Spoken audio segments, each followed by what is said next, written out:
Happy Saturday, everybody. Hope you're having a great weekend. Welcome into the Card Closet for another episode. Like usual, we will start off with a card of the day here, episode 435. Our card of the day will be of a guy with 435 career home runs. Here's a couple clues. Let's see if you can figure out who he is. So his rookie card is 1995 Topps Traded. And his photo on that card was swapped with another player. The next time he shows up in a Topps set is in the year 2000, where he shows up with a Gold Cup rookie card, rookie cup, sorry. He was the American League Rookie of the Year in 1999.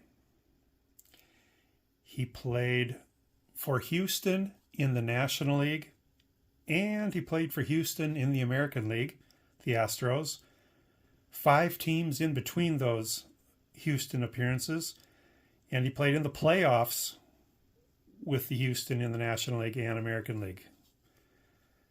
For his career, he had over 1,500 runs, 1,500 RBIs, 2,700 hits, 300 stolen bases, and a .279 career batting average.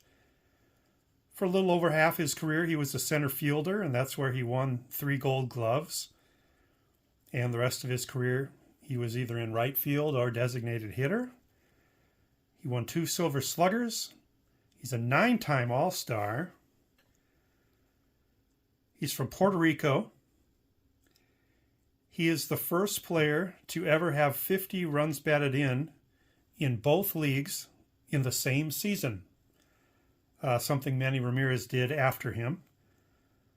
And he shares the all-time record for most home runs in a single postseason with 8, tied with Barry Bonds.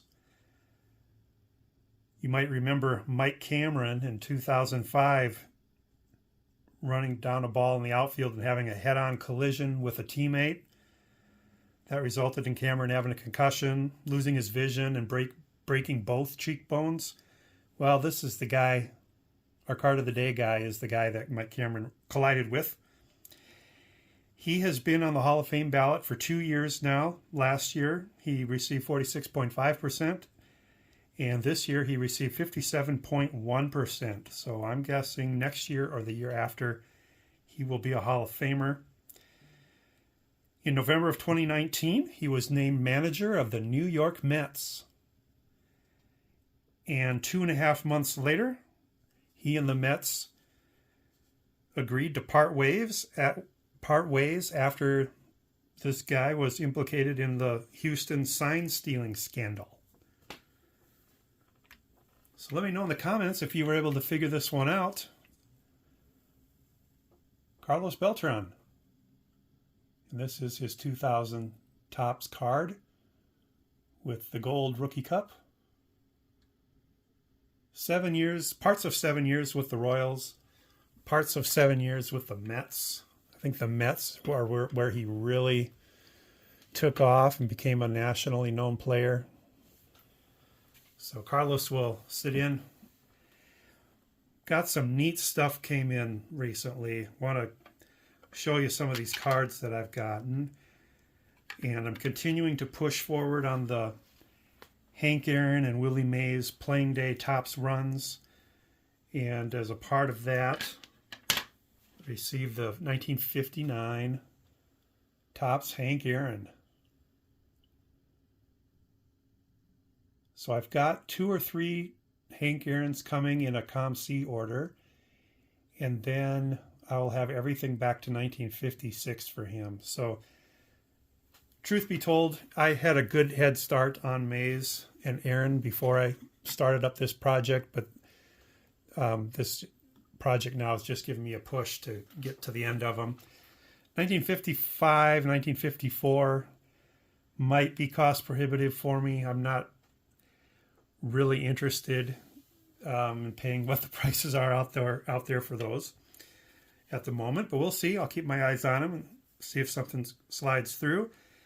And then I told you last time I'm widening the search now. I'm including Warren Spahn and Stan Musial. And so this is my very first playing day Topps card of Stan Musial. And it's his 1961. And in trying to put together a checklist for him, I'm finding out he didn't have a lot of Topps cards, unfortunately. And he had some cards from other brands, but there's a lot of gaps in his career run. So finally got my first Musial. Love that card. I did an order on Greg Morris auctions, and was able to finally pick up a 1967 Jim Palmer. And it was advertised in the title as having a crease, but there's no crease on this card. You know, unless he's counting that bent corner down there as a crease. I don't know, but there is no crease on this card, and I believe that's why it fell through and down to me where I was willing to bid for it. So finally have that. I just need Ted Palmer's rookie card now.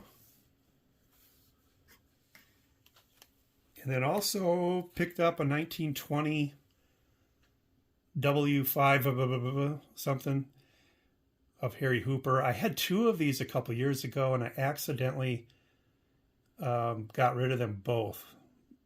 Both times I traded or gave away the copies I had, I thought I had the other one, and it turns out I gave away them both. So I ended up picking a real bad example here, trimmed right up to the collar, no border remaining. Dirt cheap though, so that checks the box for Harry Hooper in 1920. He's a Hall of Famer too. And then, of course, whenever you buy from Greg Morris, you have 7 days to add other cards to the order for free shipping. So I picked up a whole bunch of 1961s for my set build. So that many.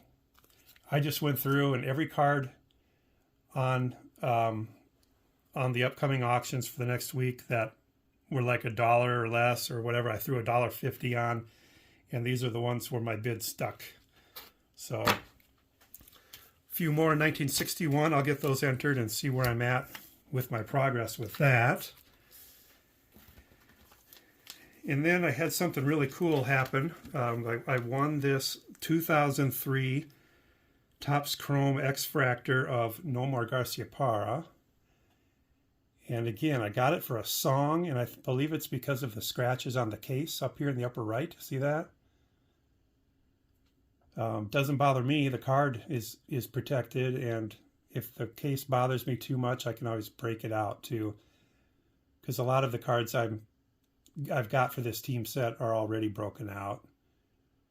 So picked up that. But the cool thing that happened with that is that the seller threw in some freebies, and the one that really jumped out at me was this one.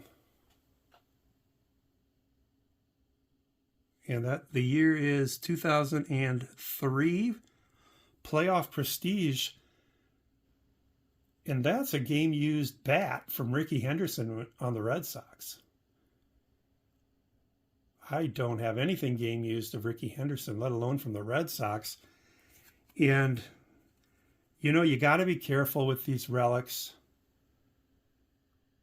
But, you know, it says it was personally used by Rickey Henderson in an official Major League Baseball game. So maybe not when he was on the Red Sox from the bat.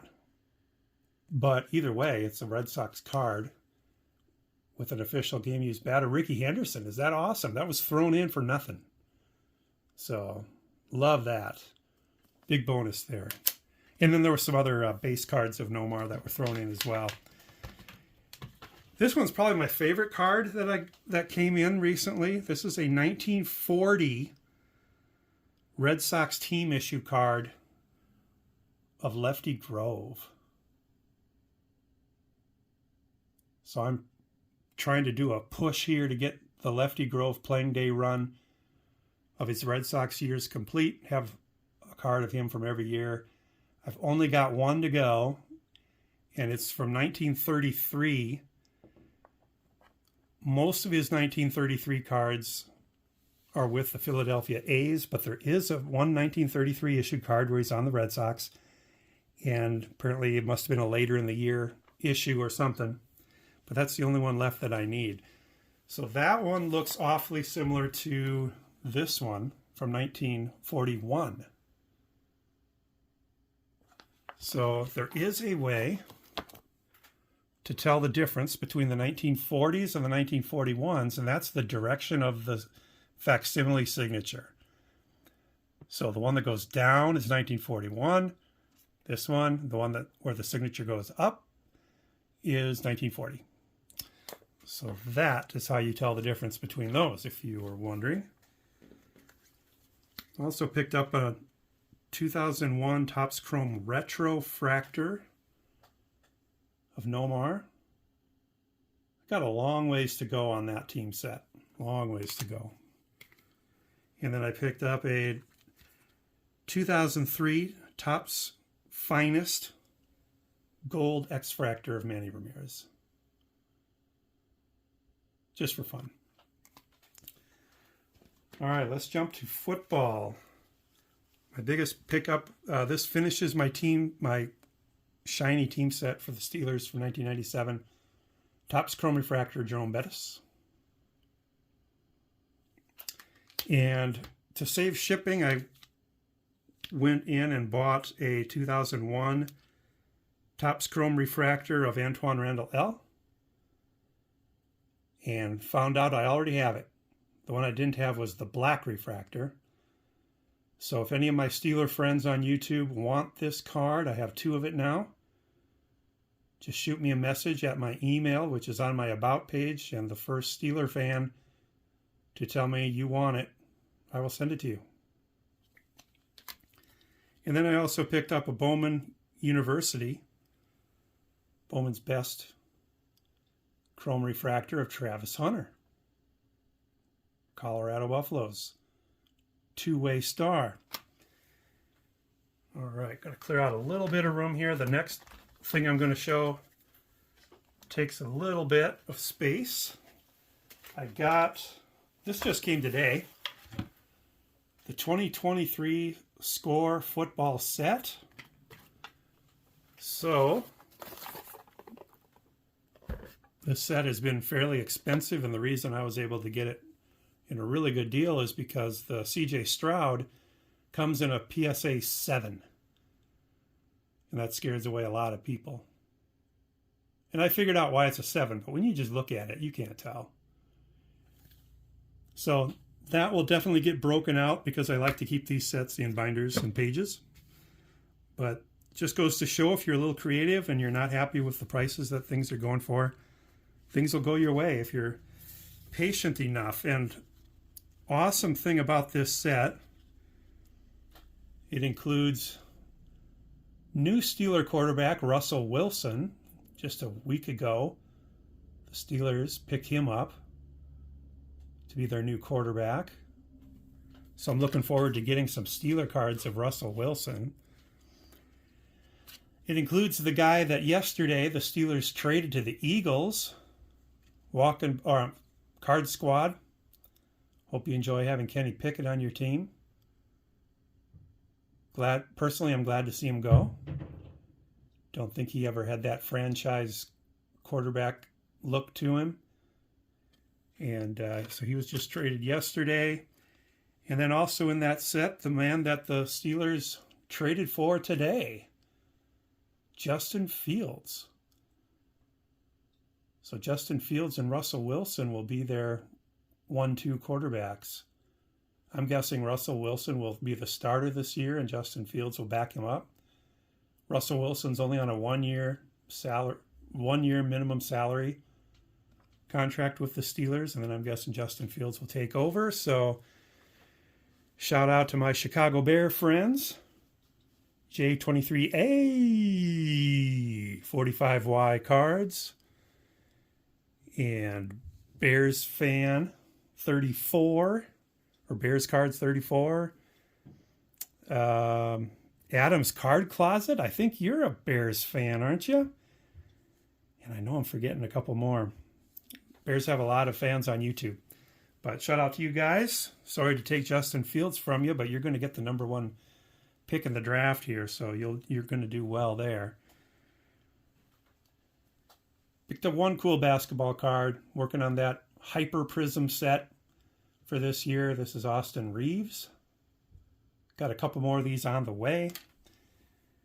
And finally, was cleaning out the car, and in my armrest, I found these cards that I forgot all about. I got them in Nebraska last year when I was down there visiting Vintage Card Steve. He actually bought these for me at his card shop.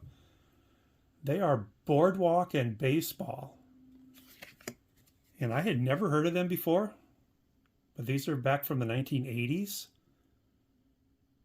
Steve bought these for me, and the cool thing about that store is that cards that are in the common boxes, the store owner charges you by the pound for them. So we actually put these and the cards Steve had on a little scale and ring them up by the pound. But these are really cool. I wish there were more years of these. Looks like this was 1987. Some of my childhood favorites here. Jim Rice. All right. So, one question for you before I end it here. I am not getting notifications the way I used to when people leave comments on my videos. So I go into past videos and see that I've not replied. I always reply to people's comments, and that I was a ways behind. In my YouTube settings, I do have it checked to get notifications, but I'm not getting the notifications. And I'm wondering if maybe it's a bug in my YouTube app or something like that. So I'm just wondering, anybody else having problems with YouTube notifications? And if you are, what have you done to solve it? I'd be curious to know if anybody else is experiencing that. So appreciate the help there. All right. 17 minutes plus here, guys. Thanks for hanging with me to the end. Hope you all have a great rest of your weekend, and we'll talk to you again soon. Bye.